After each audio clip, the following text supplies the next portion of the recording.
was 17, I left my small village for the city. A woman named Madam Grace had promised me a job as a living maid. I didn't ask too many questions. My mother was sick, we needed money, and this was my chance to help. She took me to a large, beautiful house with high white walls and a garden that looked like something from a magazine. My job was simple: clean, cook, and keep out of the way. The man of the house was Mr. Patrick, tall, well-dressed, always smelling of expensive cologne.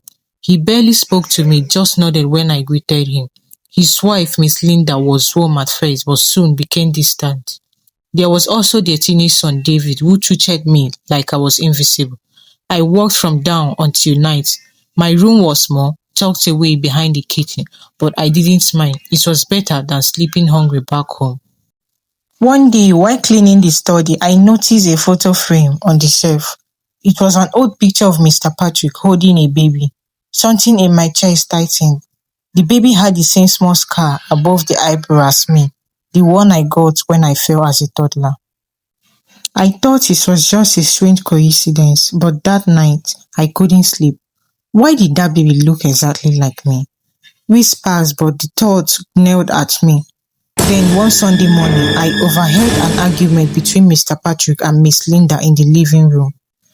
"You knew she was my blood," he shouted. And what was I supposed to do? Tell her the truth after all these years? She snapped back. My heart pondered. Who were they talking about? That evening, I found an old wounding box in the storage room while looking for cleaning supplies. Inside were baby clothes, a hospital bracelet, and a birth certificate. The name on it made my knees buckle. Father's name, Patrick Okoro. Mother's name, Grace Okoro.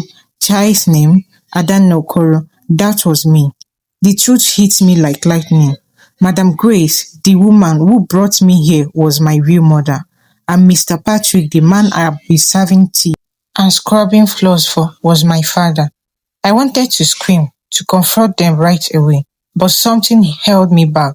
I needed to know why. The next day, I asked Madam Grace to meet me outside the gate. She looked nervous when I showed her the birth certificate. Tears filled her eyes. She told me the truth in a trembling voice. When I was 2, she and my father separated.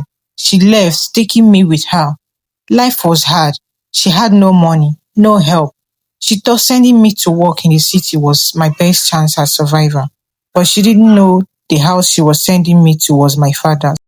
He had remarried, started a new life, and for reasons I still don't understand why she never told me who he was. I went back inside and looked at him differently that night. Every gesture, every word, every glance over the past months replayed in my head. It wasn't long before I couldn't hold it in. One evening, I stood in the living room while he read the newspaper. "I know who you are," I said. My voice shook, but I heard his guess. "You're my father." The paper slipped off from his hand. His face went pale. He tried to speak, but no words came. Finally, he said in whisper, "I was trying to protect you from my mistakes." It didn't feel like protection. It felt like betrayal. I left the house that night with my small bag, not sure where I was going, only knowing I couldn't be the maid in my father's home another day. Months later, I had my own apartment, a job at a bakery, and a life I was building for myself. Thank you so much for watching to the end. Please don't forget to hit the subscribe button and turn on your notification for more interesting stories.